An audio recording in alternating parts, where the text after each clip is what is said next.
There are three guarantees in life: death, taxes, and a seasonal anime taking place in a high school setting.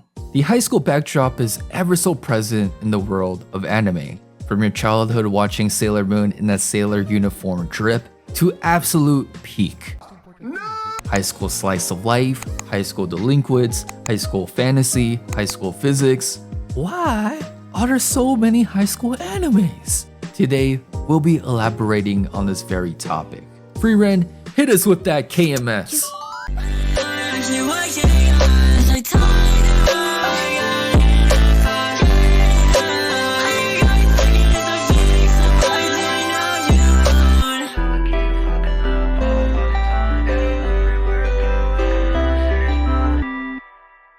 One of the biggest reasons why anime and manga series are fixated on high school settings is because of its audience. According to a 2024 survey conducted by Dream Train Internet Co., the leading age demographic of anime viewers in Japan are middle-aged men. The Anime Marketing White Paper 2020 points to the very fact that the largest age group of anime fans are in their 40s. Now, initially, these statistics kind of threw me off. I get it if the biggest age group was like primary or middle school students, because there's a huge appeal to all those different shonen and shoujo series that takes place in high school. And I don't blame them. Seeing Hinata deadass turn into a Mexican jumping bean to Itadori yeeting demons could have a huge impression on any adolescent. But the random salaryman Oji-san with dead fish eyes sprawled out on the grounds of Tokyo, that is your number one viewer? The boring explanation of this connection is that simply Japanese high school was the shared experience of many adults. 99% of Japanese people go to high school, so when they see the countless series focusing on cultural festivals, sports festivals, student council, after school clubs, these experiences would automatically click. You don't need to waste any time on exposition or explaining these different things to the typical Japanese viewer. I mean, this might be the very reason we don't have too many college-based series. Going to medical school will be worlds different from going to something like a film school, so it wouldn't have that same mass appeal to the typical middle-aged viewer. But I think the real reason for this phenomenon is that many of these viewers turn to these animes as a sense of escapism. I mean, if you really boil it down, high school is the peak for many of these Japanese people. Transport your mind for a second into the average Japanese salaryman living in Tokyo. You wake up at 6 a.m. because only 45% of Japanese houses are owned, and it's very likely you live on the outskirts of the city with an average commute time of over 1 hour. You're jam-packed into a subway car during morning rush hour, whiffing up the air equivalent to the air quality of Anime Expo.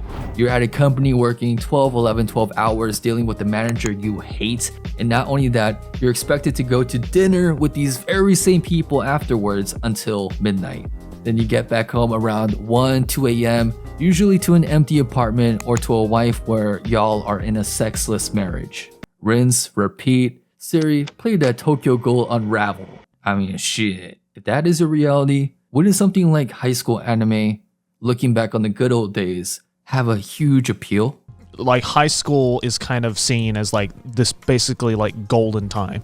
In Japan, it's glorified because to a lot of people, high school was a really fun time with like friends they'll never get back, and like because it's also the last years of that person being young and free. What is really interesting to me is that the high school experience was such a ass experience. It was a wolf eats wolf world where all you're thinking about is getting into the best college. Even more sinister, many kids got bullied. Across Japanese elementary, junior high, and high school, there has been 612,496 cases of bullying. There are even some studies saying that there is bullying happening across 83% Japanese schools. I remember talking to this one Japanese chick who was like the nicest person ever, but despite that, she told me she dealt with a lot of bullying in her Japanese high school. One vivid story I remembered was that they would stick upright blades in her uabaki, or her indoor slippers high school students would wear. I asked her, why the fuck would anybody do that? And their reasoning: because she was the captain on the volleyball team and pretty, thus many girls were jealous of her. Some people are really fucking stupid. But with most people not dealing with a bullying situation like the glory, There was many bad moments in high school. That's where the term rosy retrospection comes in, which is a fancy way of saying that you only remember the good times from a certain past and kind of omit everything else. Like, I'm going to remember going to homecoming with my crush and completely ignore the countless 5 a.m. sessions where I'm cramming in for a big exam. And while the average Japanese viewer look at these high school moments as pure nostalgia through rosy lens, I truly believe these Japanese people are more captured by the concept of freedom associated to the high school days. The freedom to choose your own clubs, the freedom to spend your time to play video games or hitting up the diner with your friends, the freedom to chasing your dreams. This concept of freedom is yanked away as you get older. With the chains of financial burdens and obligations to your company and immediate family, suddenly you're stripped away of even the basic of freedoms. But another thing this high school anime obsession exposes is how Japan is just a very lonely country. In 2023, nearly 40% of people felt occasionally lonely, and you don't need to look too far to see why this is the case. Firstly, you have social media, where you fall into the trap of thinking that you have many connections, when in reality, all this is really surface level relationships, and the part that really gets to you is how easy it is to connect and disconnect with online people. This foundation of avoidance of conflict and lack of deep meaningful friendships propped up a phenomenon in Japan called solokatsu. Solokatsu refers to doing things alone, going out alone, or spending time alone. And this culture of solokatsu is gaining major steam in big Japanese cities like Tokyo. More and more products and services are aimed at solokatsu, ranging from travel, housing, and even eating alone in a restaurant. The wide adoption of social media and cultural solokatsu are really eliminating the need for close-knit communities. Okay, so just throw out the phone and not partake in solokatsu activities. Problem solved, right? Sorry to say, it's not that simple. Let me point to the Japanese concept of honne and tatemae.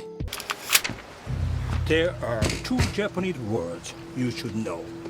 Tatemae, the way things appear. Honne, the way they really are. Honne refers to a person's true feelings, whereas tatemae refers to the behaviors and opinions displayed in public. So when you think about Japanese mindfulness and hospitality and how god-tier the Japanese are in those fields, you gotta point that back to the tatemae. But with many things in life, when you overindulge in something, things could get ugly real fast. In the setting of Japanese relationships, tatemae leads to people not opening up to each other. So even when you're dating someone, you wouldn't even open up about your personal problems. This is ever so present with family members where you need to refrain from being negative. You don't want people to have a negative image of you in their minds. Shit. I'ma tell you right now, as an ethnic Korean and as a New Yorker, I'm struggling with understanding this concept. Rather, tatemae is the antithesis of my very being, because firstly, that Korean Han, anger, boy, you cross me over, mess with my family and friends, you best believe I would kimchi you bitch slap a motherfucker. With a lack of in real life excitement, dealing with life stresses like mingling with people you don't like, to dealing with severe loneliness where you can't open up to your immediate circle, you can now see the incredible appeal of escapism with things like high school animes. Consuming this type of content reminds you of good things you most likely will never get back, like a close-knit community with childhood friends, innocent love with your first ever crush, or that freedom to do whatever you want with no consequences, like simply joining an after-school club.